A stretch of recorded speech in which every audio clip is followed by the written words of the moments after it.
On Friday, Telemura BJP Yuva Morcha took an initiative and distributed saplings to a local school, along with distributing cold drinks to various sections of the people, along with common people.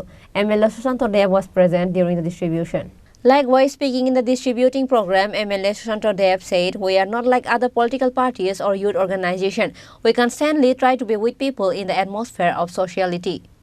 Actually, প্রচন্ড গ্রীষ্মের তীব্র দাবদাহে সারা রাজ্যের মানুষ একটা অস্বস্তিকর পরিস্থিতিতে আছে।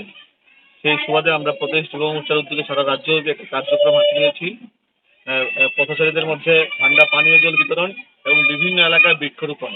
সেই সুবাদে আজকে তেলিয়ামুড়া মণ্ডল যুব মোর্চার উদ্যোগে দুইটা কার্যক্রম নেওয়া হয়। বাজারের মধ্যে আমরা পথচারীদের মধ্যে ঠান্ডা পানীয়ের ব্যবস্থা করি এবং এইখানে বিদ্যাসাগর বিদ্যালয়ের মধ্যে আজকে আমরা বৃক্ষরোপণের আয়োজন করি। আমাদের একটাই উদ্দেশ্য, আমরা অন্যান্য রাজনৈতিক দলের মতো না, আমরা পার্টির ডিফারেন্সেস অন্যান্য যুব সংগঠন থেকে আমরা আলাদা। আমরা সমাজের সাধারণ মানুষের পাশে থেকে সমাজের কল্যাণে কাজ করতে চাই। সেই সুবাদে আজকের আমাদের এই কার্যক্রম। আপনারা এখানে এসছেন সাংবাদিক ভাই বোনরা, আমরা অত্যন্ত একটা বেদনাদায়ক বিষয়, এই খোয়াই জেলার বিশিষ্ট সাংবাদিক মানস ভট্টাচার্য মহোদয় কিছুদিন আগে প্রয়াত হয়েছেন।